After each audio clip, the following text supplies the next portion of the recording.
Ahora vamos a culminar esta temática con lo que son las apraxias. Vamos a hablar directamente sobre lo que es la apraxia.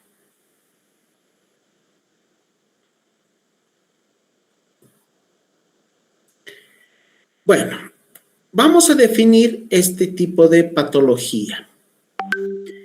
La apraxia también es una alteración de orden neurológico, pero que está caracterizada porque el paciente se olvida cómo realizar cierto tipo de acciones, cierto tipo de movimientos que se aprendió previamente.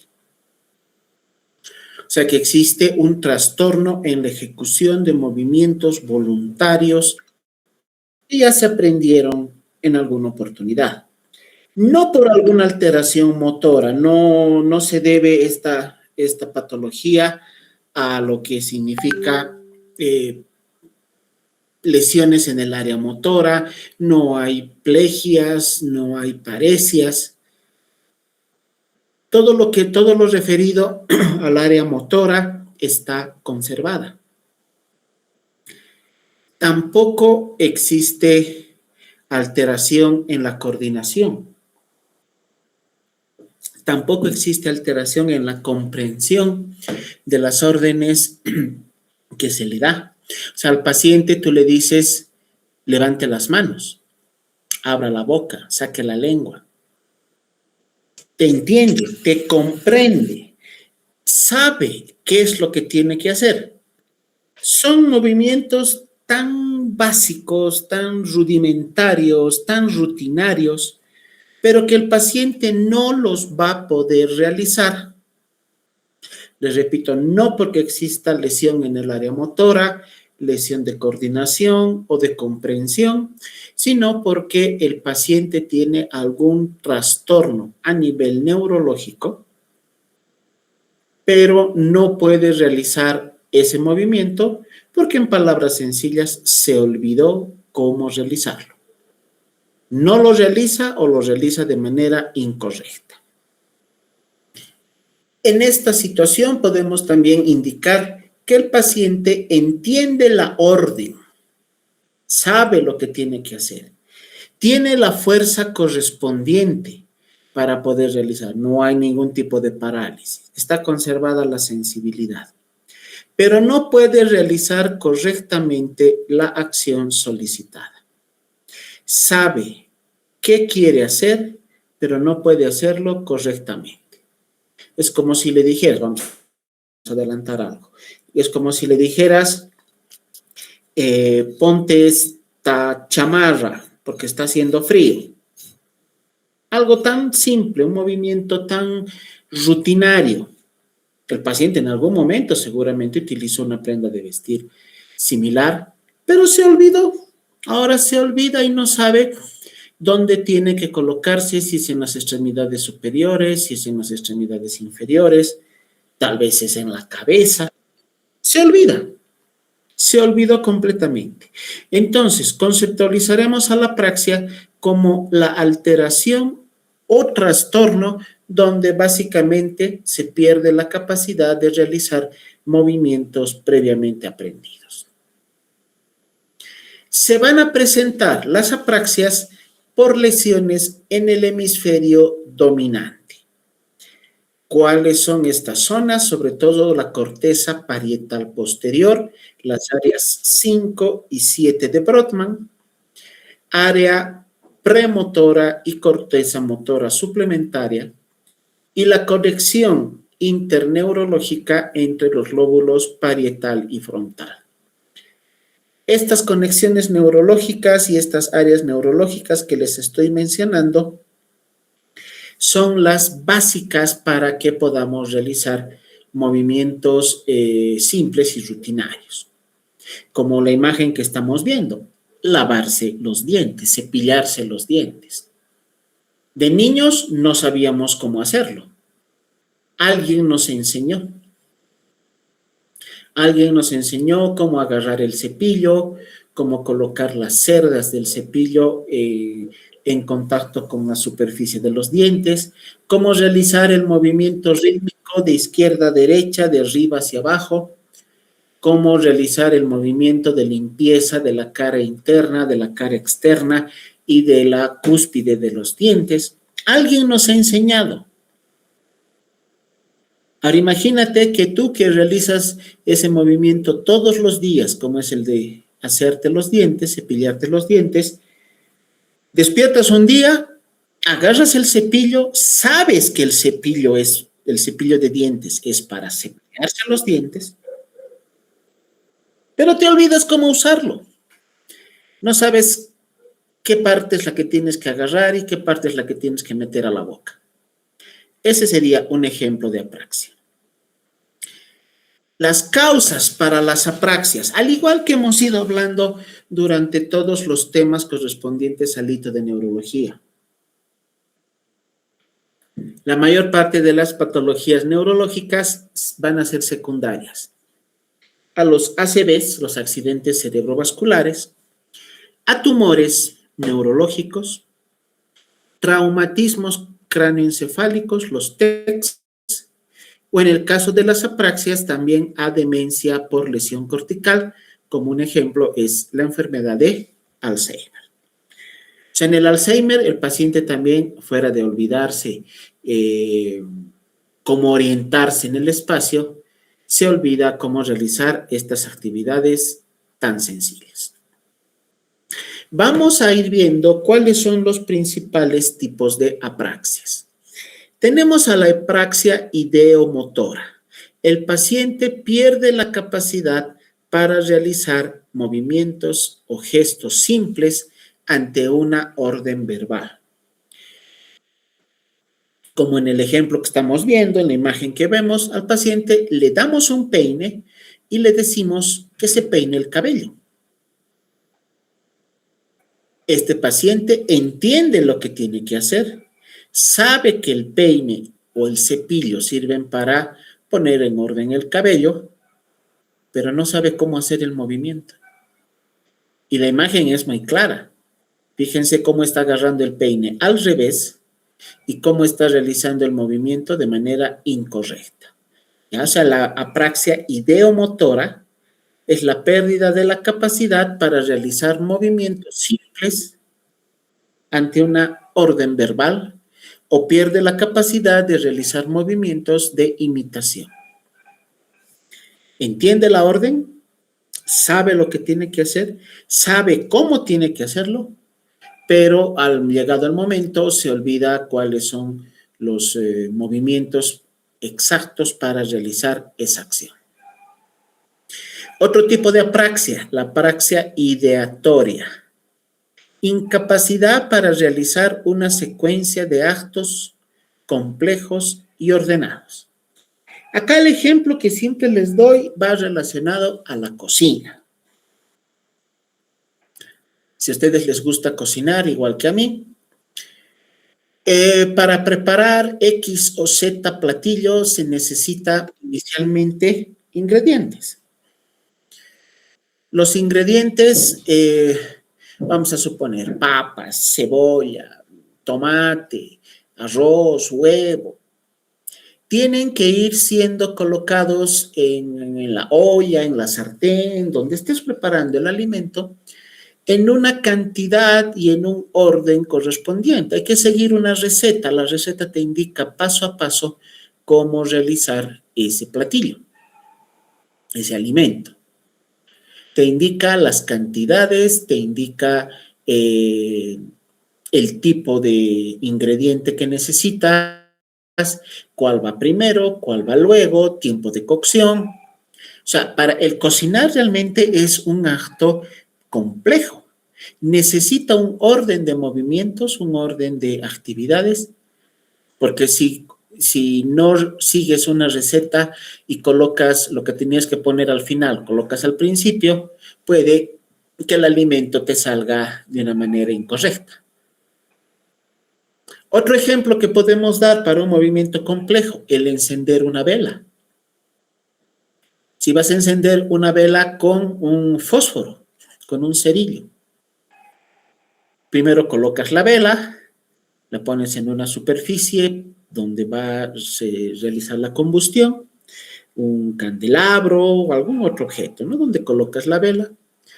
Agarras en la cajita de los fósforos, abres la cajita, sacas un fósforo, agarras con una mano la cajita en la cara lateral, con el otro agarras el fósforo y tienes que realizar un movimiento rápido de fricción entre el fósforo y la cajita.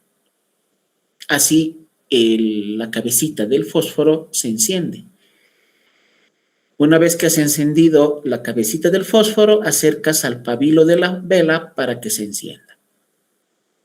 Ese es un movimiento complejo. En la apraxia ideatoria, este paciente pierde la capacidad de realizar estos movimientos complejos porque se olvida la secuencia, se olvida cuál es el orden que tiene que realizar para llegar a la conclusión de esta actividad. ¿Qué pasa en el caso de que agarremos el fósforo y sin friccionar con la cajita lo acerquemos a la vela?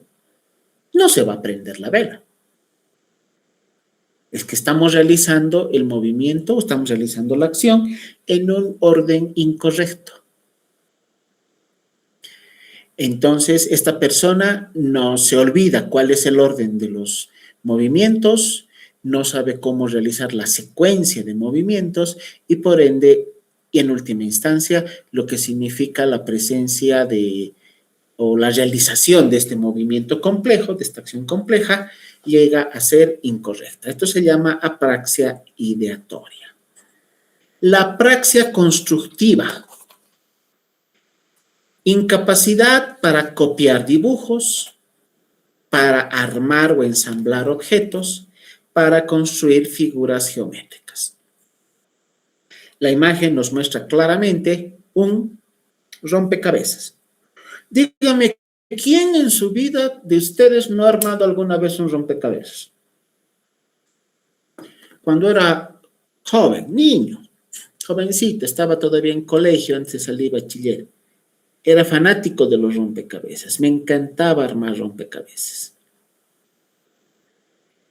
Y mientras mayor número de piezas tenía, mayor era el reto, ¿no? De poder armar en un lapso de tiempo menor. Hay algunos rompecabezas que realmente te rompen la cabeza porque son muy difíciles. Hay otros que siguiendo la imagen que nos llega de guía, se hace más sencillo. Yo sé que todos tenemos la capacidad de armar un rompecabezas, ya sea de pocas piezas o de muchas piezas. Sabemos qué es lo que tenemos que hacer.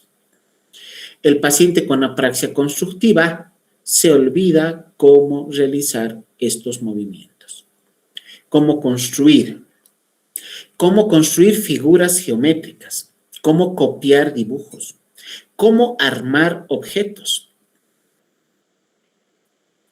A ver, algo también rutinario respecto a ensamblar objetos. Todos tenemos la idea de cómo armar una cama, un catre. Porque cuando se compra un catre vienen las piezas separadas. Tenemos un espaldar, tenemos la parte de los pies, tenemos un somier y todo se va reuniendo y se va juntando en base a tornillos. Sabemos cómo agarrar un tornillo, sabemos que necesitamos una herramienta, una llave para poder ajustar esos tornillos o las tuercas o pernos o lo que esté usando. Y yo sé que bien o mal podemos armar un catre. Ese sería un ejemplo rutinario de cómo ensamblar objetos. Esta persona con apraxia constructiva perdió esa capacidad. Perdió por completo la capacidad de poder realizar movimientos secuenciales que puedan llegar a copiar dibujos, a armar objetos o a construir figuras geométricas. Esta que es muy interesante, la apraxia de vestir. La persona pierde la capacidad de ponerse la ropa correctamente. Uno, como en la figura, como en la gráfica que estamos observando, que se pone la camisa al revés. Sabe que la camisa primero entra a los brazos, a las extremidades superiores, y que los botones tienen que irse cerrando para culminar con lo que es la vestimenta con una camisa. Pero vemos que se colocó al revés. Los botones están aquí en la espalda. Un ejemplo de apraxia de vestir. O se pone la ropa en el orden incorrecto. Sabemos que la ropa interior va primero.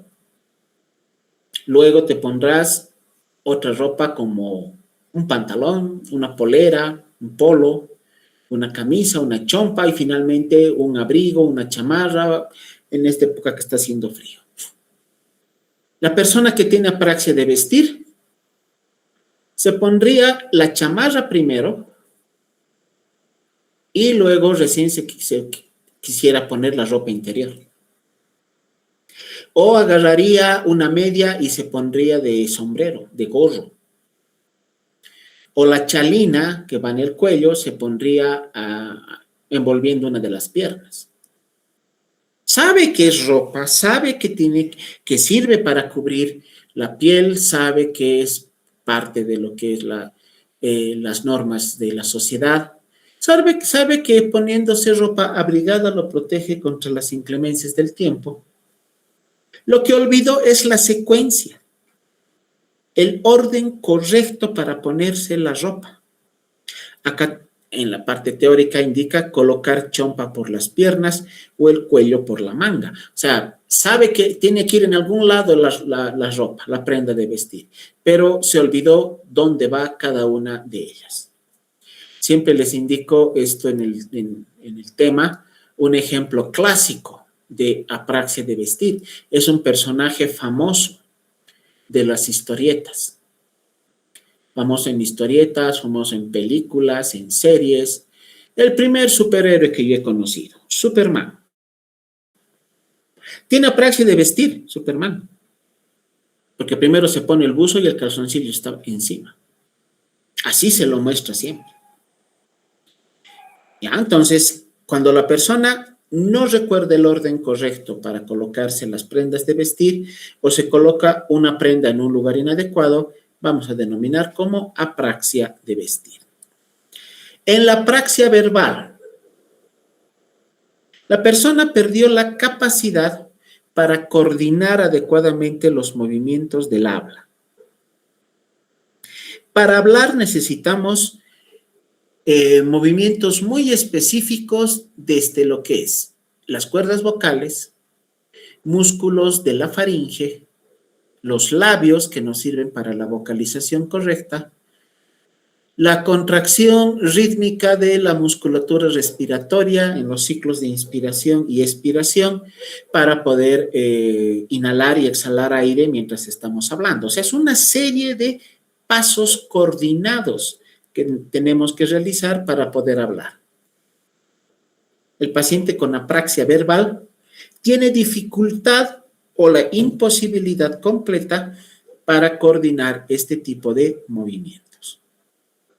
Tiene un lenguaje comprensible, pero entrecortado o distorsionado. Esta persona puede hablar, entiende, te escucha, no está sordo, te escucha, entiende, quiere participar en una conversación, pero su lenguaje puede ser poco comprensible, emite palabras o frases entrecortadas o muy distorsionadas, alejadas de la realidad.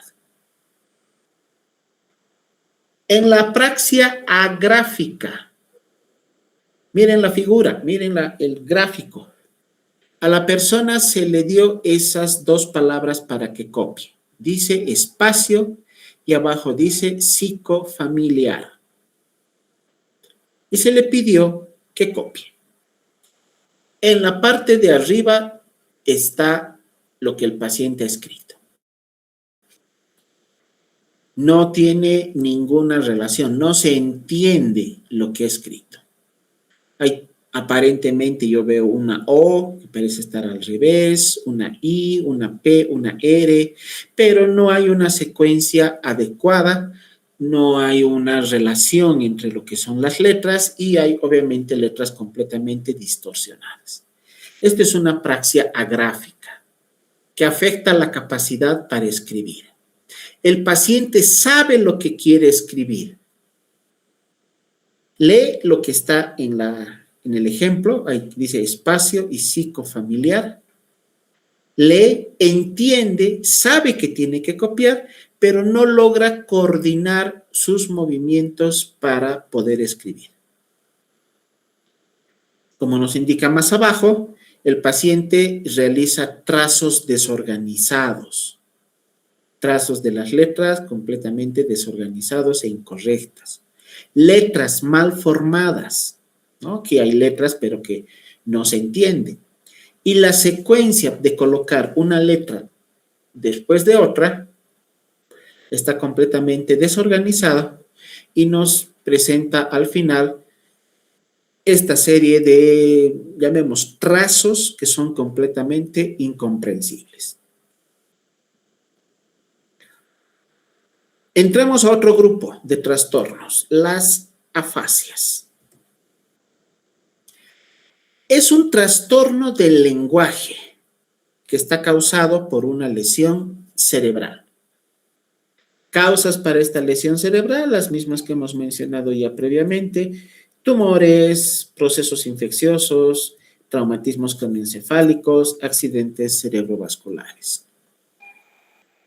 Van a ocasionar trastornos del lenguaje que afectan la comprensión del lenguaje, la expresión del lenguaje, la lectura o la escritura del lenguaje.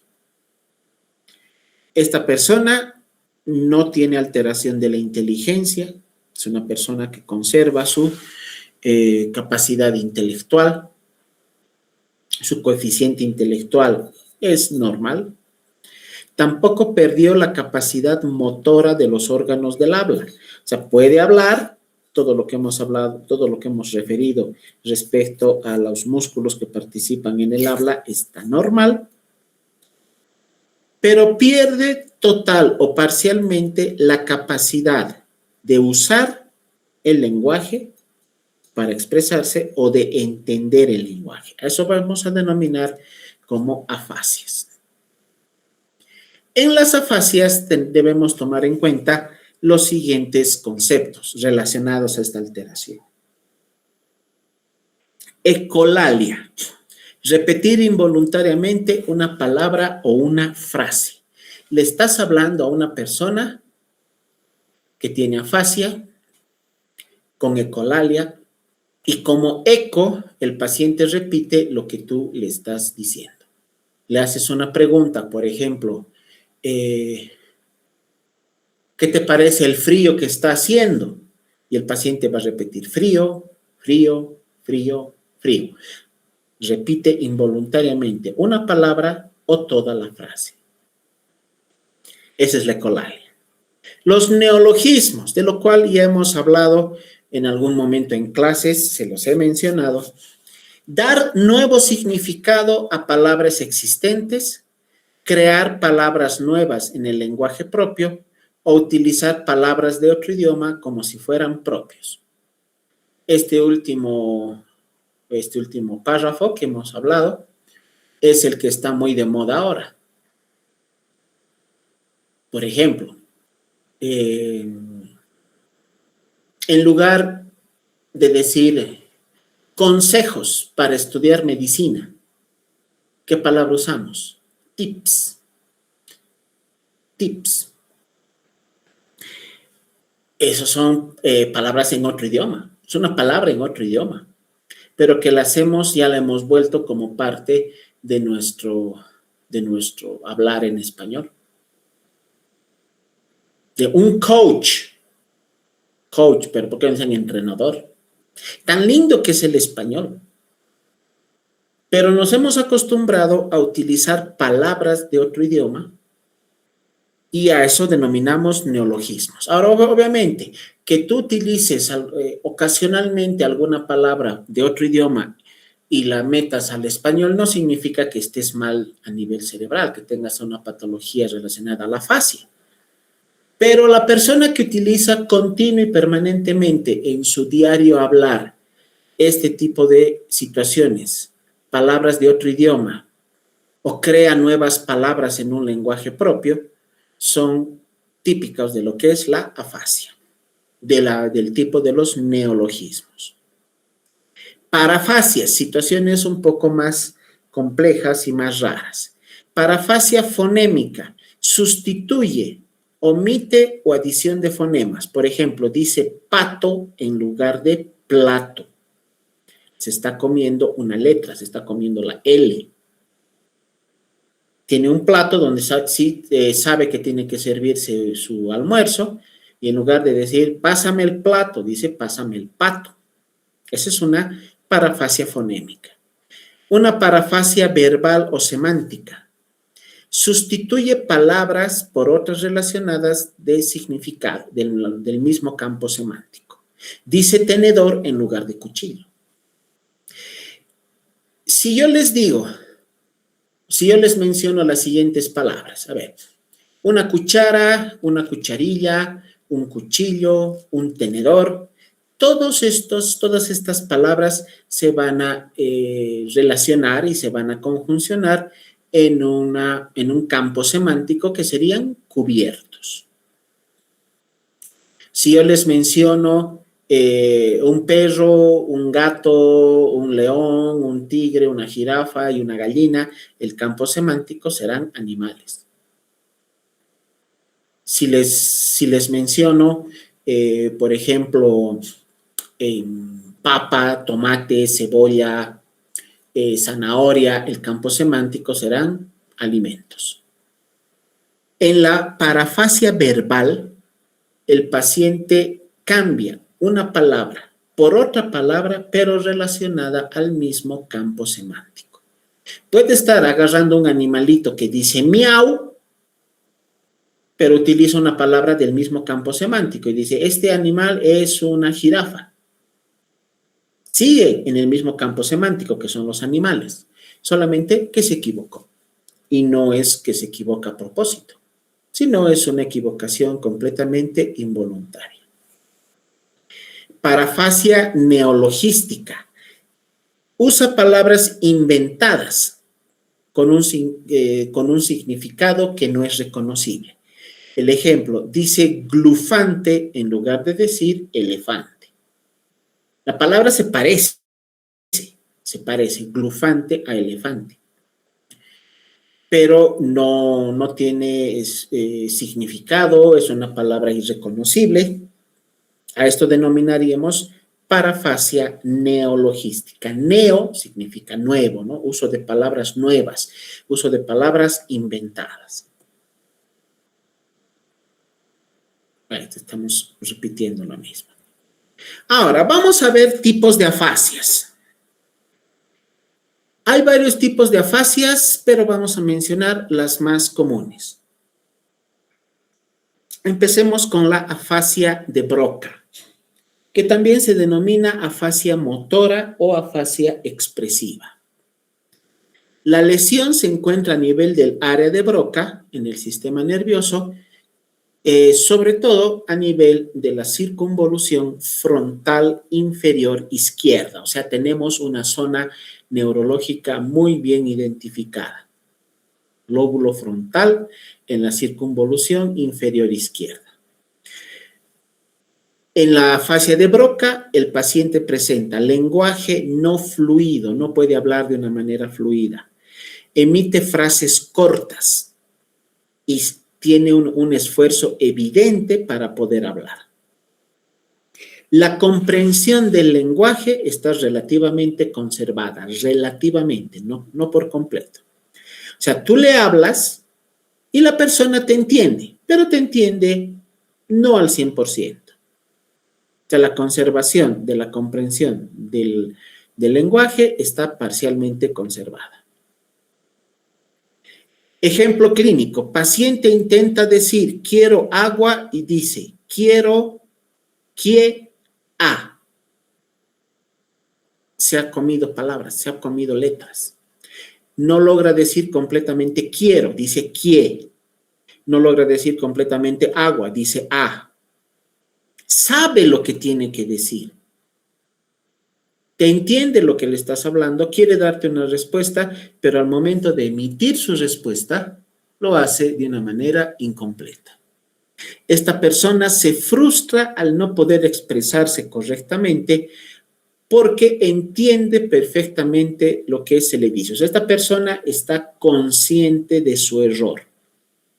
Y al no poder hablar correctamente, esto ocasiona una frustración que puede llegar a afectar de una manera importante su estado emocional. El otro tipo de afasia, la afasia de Wernicke, que se denomina sensorial o receptiva. La lesión neurológica está a nivel de la circunvolución temporal superior izquierda. La anterior, la de Broca, era a nivel del lóbulo frontal. Esta es a nivel del lóbulo temporal. El lenguaje es fluido, ritmo normal, pero sin sentido. O sea, habla y habla y habla y habla, pero no se entiende lo que quiere hablar. O sea, eso se llama, desde el punto de vista de la fonoaudiología, ensalada de palabras. Dice tantas palabras, dice tantas frases y más del 50% no se entiende o no tienen relación o son frases muy difíciles de entender. Para los que les gusta el cine, ahí podemos indicar a un actor mexicano que en sus películas nos muestra esto, Cantinflas. Cantinflas que habla y habla y habla y habla y muchas veces no entiendes lo que está hablando. No es que diga palabras incompletas o frases incompletas, habla de una manera correcta, pero habla por demás y mete a su lenguaje palabras que no son las correctas, no son las adecuadas, palabras que están sobrando en la conversación. Por eso dice mucho, pero se entiende poco. Eso sería en palabras sencillas. La comprensión del lenguaje está severamente afectada. Si esta persona entiende, sí, pero muy poco de lo que le hablas. Es por eso que para tratar de corregir esta alteración de la comprensión, al darte una respuesta, va a empezar a hablar de una manera exagerada y con palabras o frases que no vienen a la conversación. Ejemplo, le preguntas, ¿cómo se llama? Y te responde, sí, el tiempo azul gira todos los días. ¿Se entiende? Es una frase con palabras completas, la fonética está conservada, simplemente que no tiene sentido. A ver, sí, el tiempo azul gira todos los días. Es una oración que no tiene sentido, no entiendes lo que te está diciendo. Para esta persona, te está dando una respuesta de lo más normal, te está dando una respuesta correcta, pero obviamente tú no la entiendes. Por eso, estos pacientes con afasia de Wernicke puede que no estén conscientes de su error y para ellos su lenguaje es completamente normal. Otra afasia, la afasia de conducción.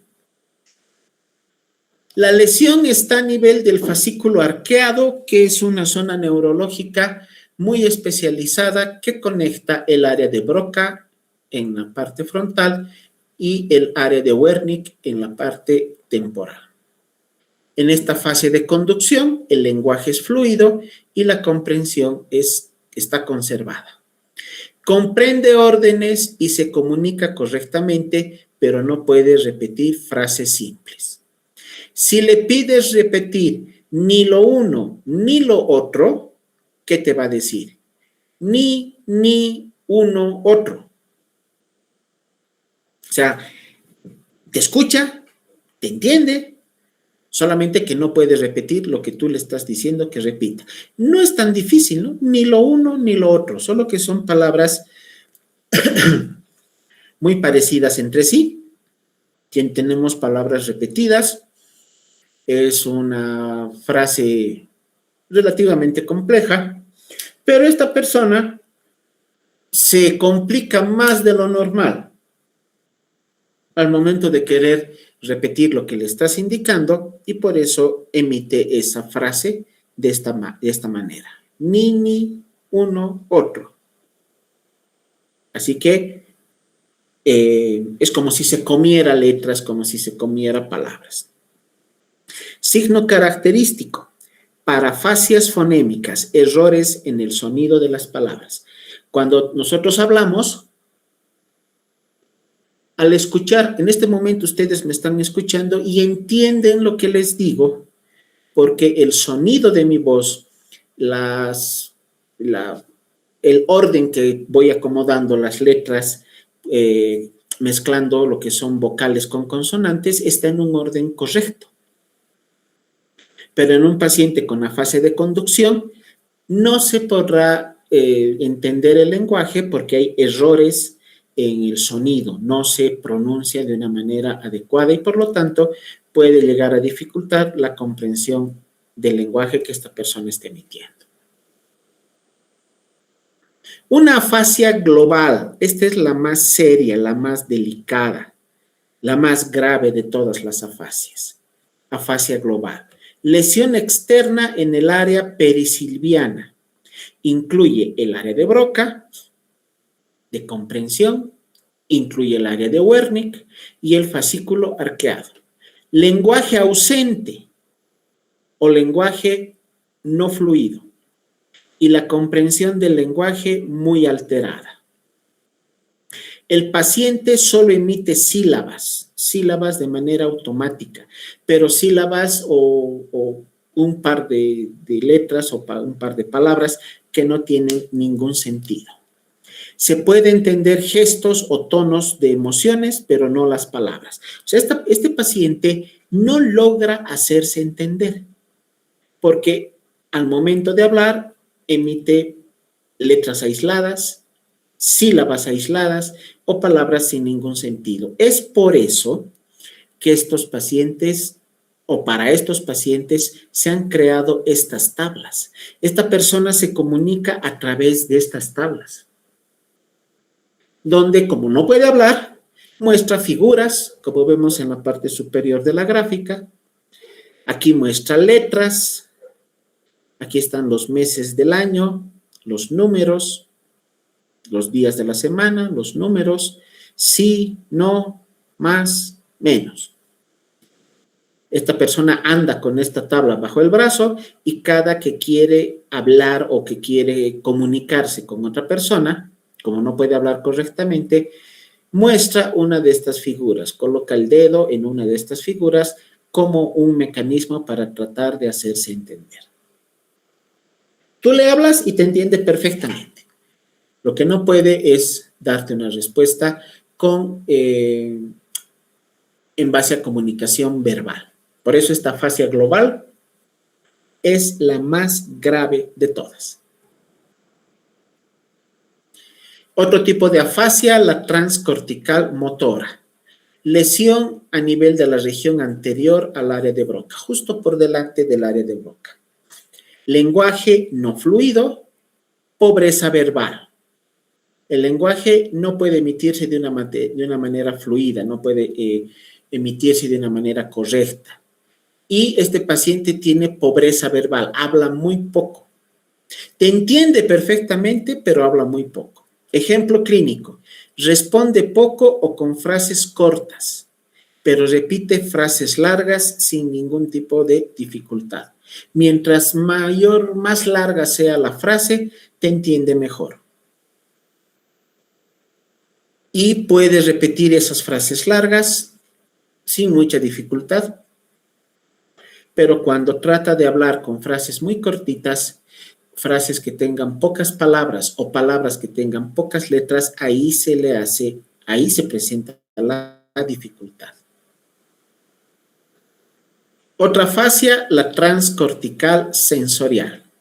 La lesión está a nivel de la región posterior al área de Wernicke, el área temporoparietal.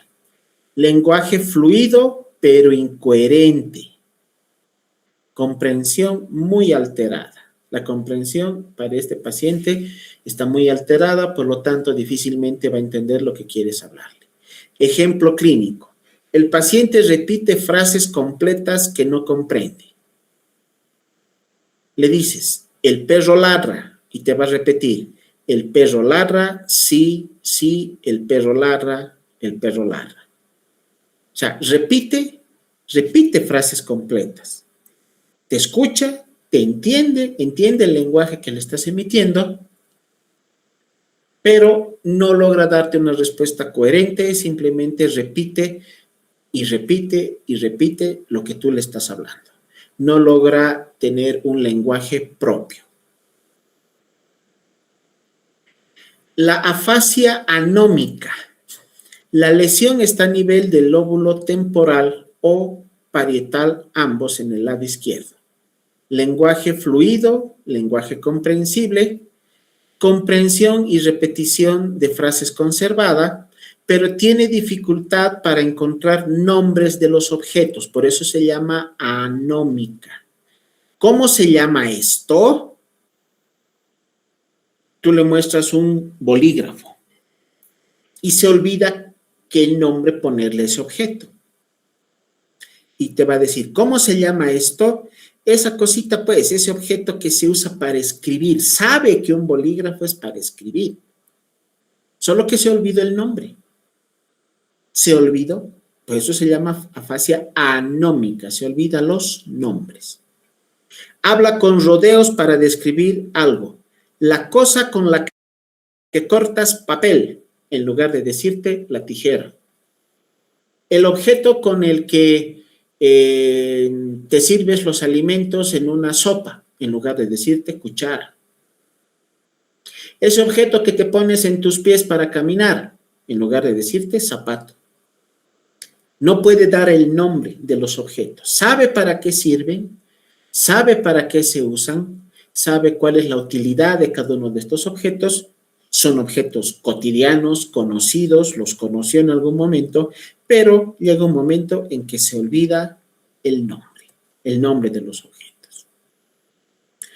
Otro tipo de alteración, las disartrias.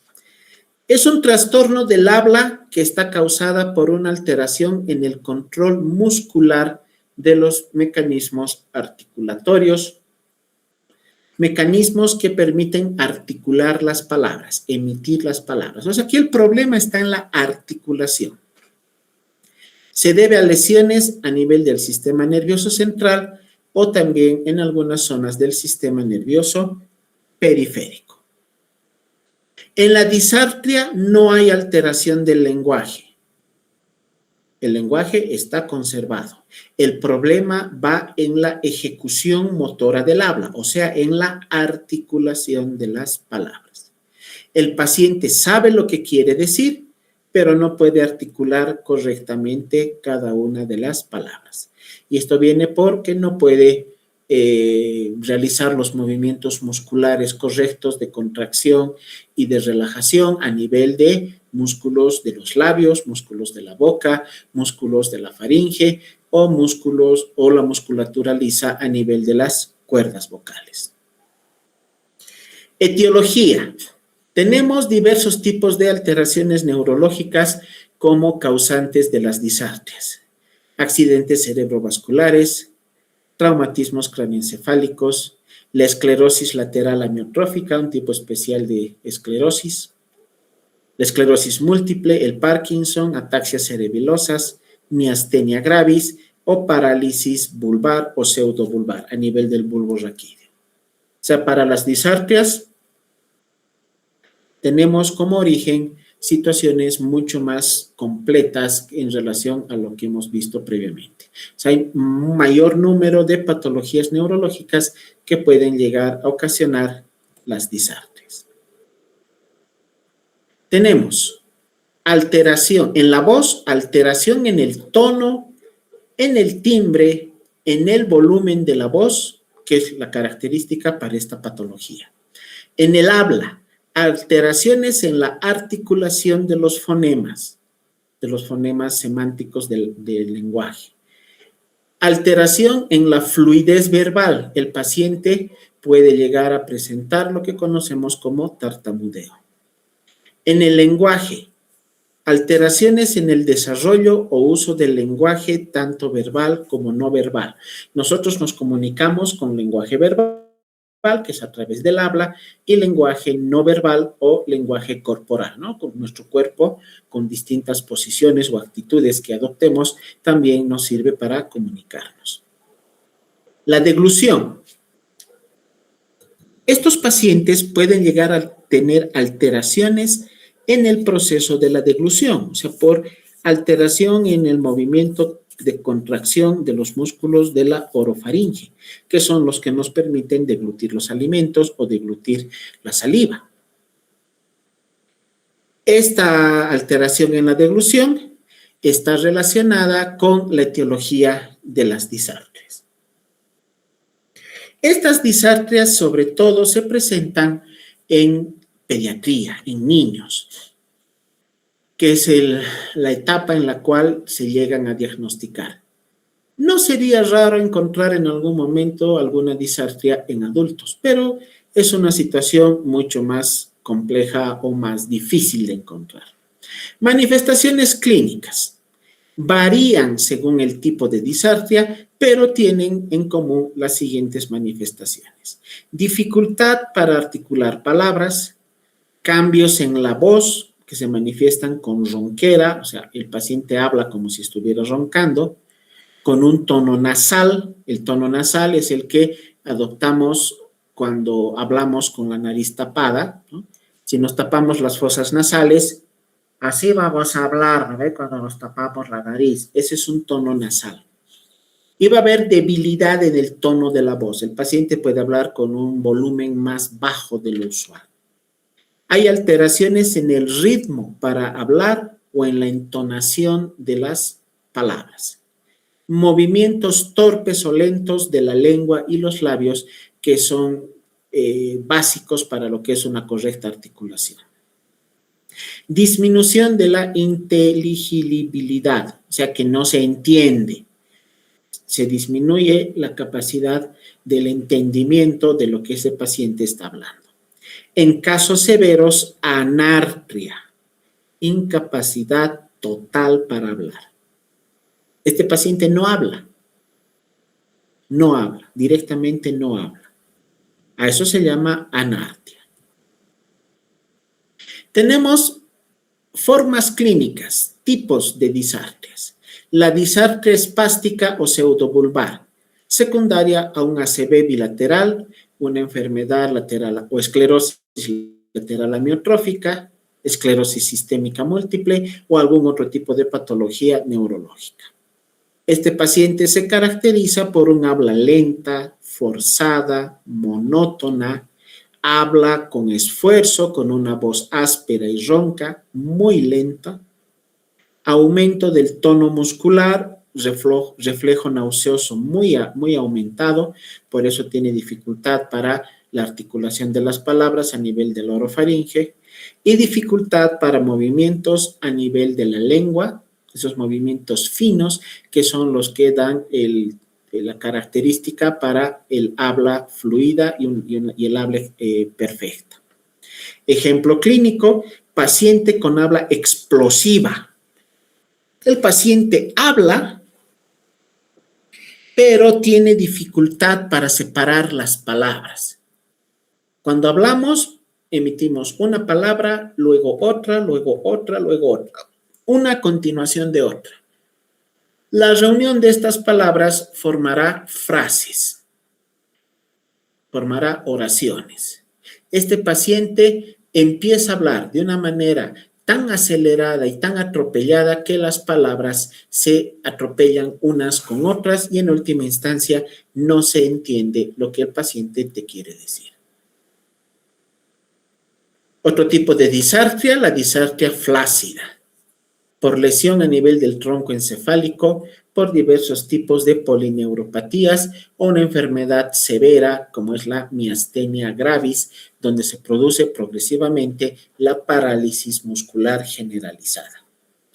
En esta disartria, la voz tiene un tono nasal, débil y soplada. El paciente habla como si estuviera soplando, queriendo inflar un globo.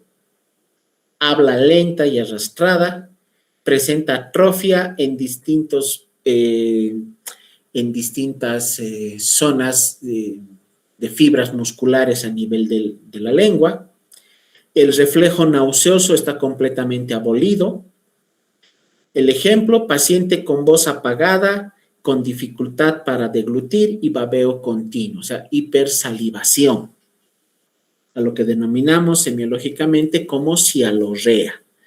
Esta persona tiene una voz muy apagada, con un timbre, un volumen muy apagado, tiene salivación excesiva y dificultad para deglutir, porque cuando hablamos, al momento de ir hablando, sin que nos demos cuenta, vamos produciendo saliva en grandes cantidades que nos sirven para lubricar la cavidad oral y esa saliva posteriormente es deglutida. Este paciente tiene dificultad para deglutir y esa excesiva cantidad de saliva que tenía que pasar al esófago sale por la boca y se presenta lo que es la cialorrea o salivación excesiva. Otra disartria, la disartria atáxica, secundaria a patologías que presentan ataxia, como los tumores cerebelosos. Las ataxias, ¿se acuerdan de la marcha atáxica que hemos visto en uno de nuestros temas? Se presenta por lesión a nivel del cerebelo. Acá tenemos también otra alteración relacionada a la ataxia, pero ya no relacionada con la marcha, como en ese tema, sino ahora relacionada con el habla. Puede haber presencia de neoplasias a nivel del cerebelo o intoxicaciones severas de alcohol que pueden producir disartria atáxica. Habla irregular o explosiva. Una persona que ha bebido de manera excesiva, una persona que ha consumido mucha cantidad de alcohol, aparte de perder el equilibrio con la ataxia cerebelosa, puede presentar un habla incoherente. Lo que decimos vulgarmente, ¿no? En el ámbito social, esa persona se está relateando.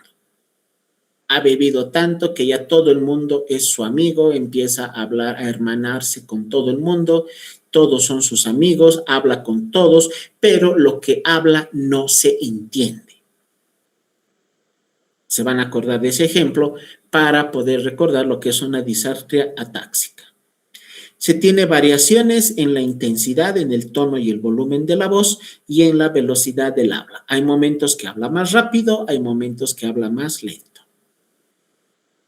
Paciente que articula con pausas extrañas o ritmo incoherente. A ver, como ejemplo, va a decir pro, fe, sor, yo, no, puedo, hablar, bien.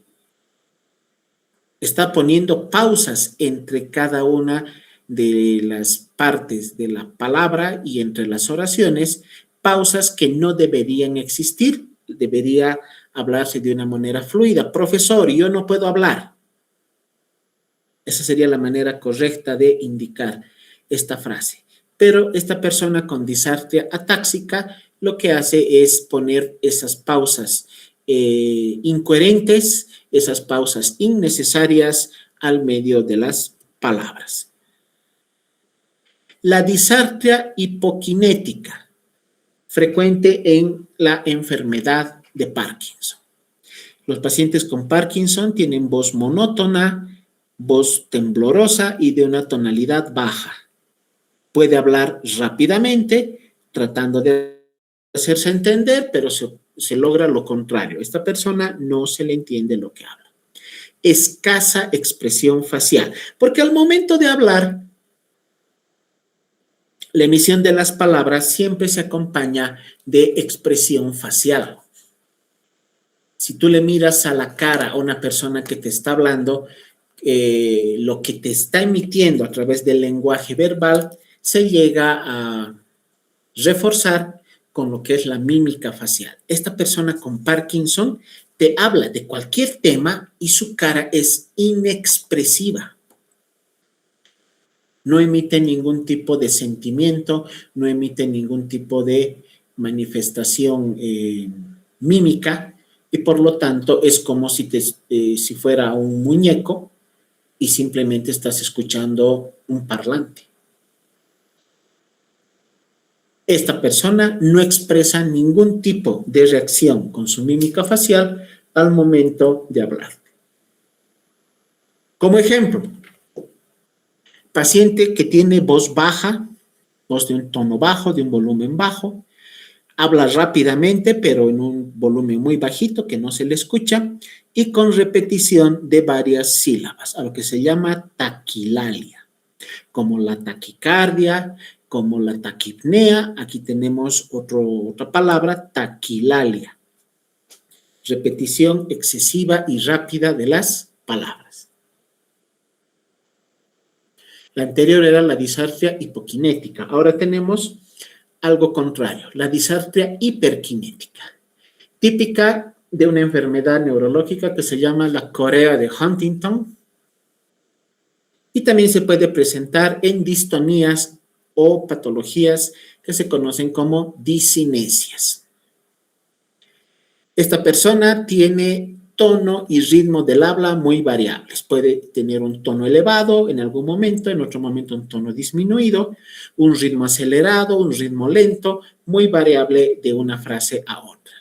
Movimientos involuntarios de la lengua y de los labios, voz entrecortada, explosiva o impredecible.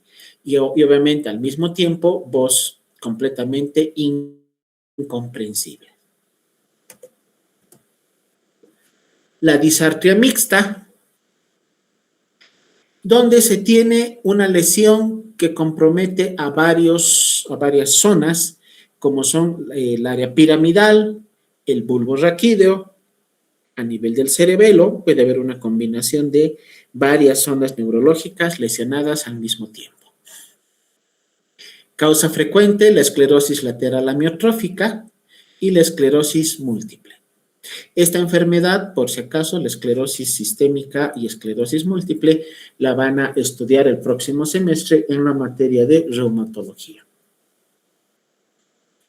Como características clínicas, mezcla de signos de distintos tipos, una voz áspera con tono nasal, habla lenta, irregular, combina espasticidad, donde aumenta el tono muscular de los músculos del habla, y se combina con disminución del tono muscular de musculatura debilitada, de tal manera que por momentos habla muy fuerte y con una manera muy explosiva, como si estuviera enojado, te habla de esa manera, y en otro momento súbitamente cambia a una tonalidad mucho más baja, mucho más disminuida en el tono, en el volumen, y con una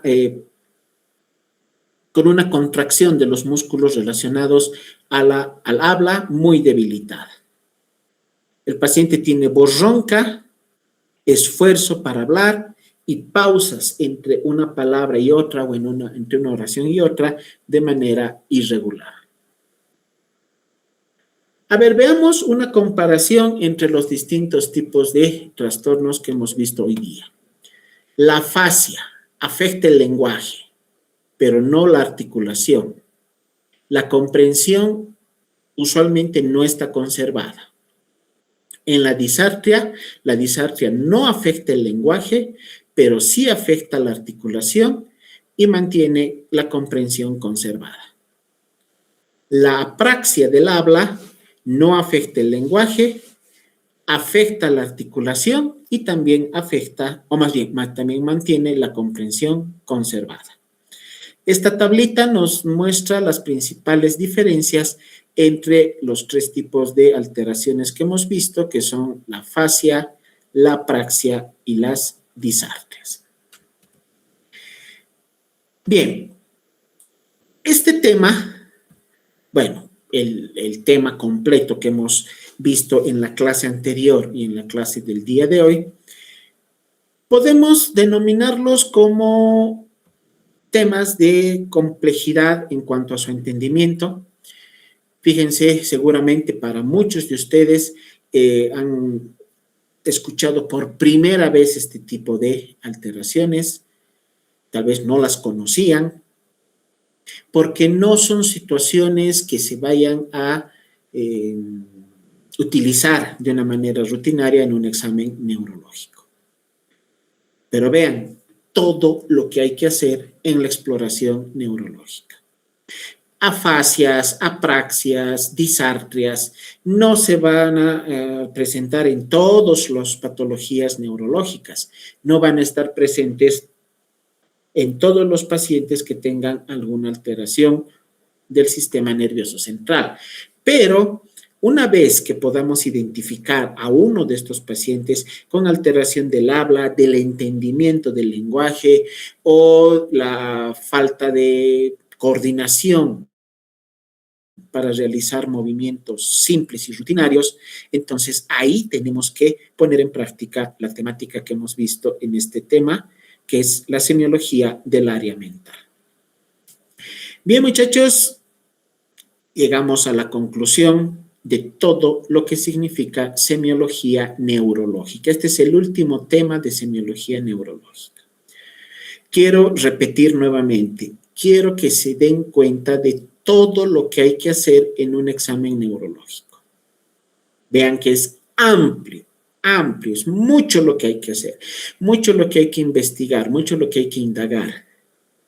Así que no nos quedemos simplemente con el hecho de que en el examen neurológico pongamos paciente lúcido, orientado en las 3 esferas, consciente y escala de Glasgow 15/15.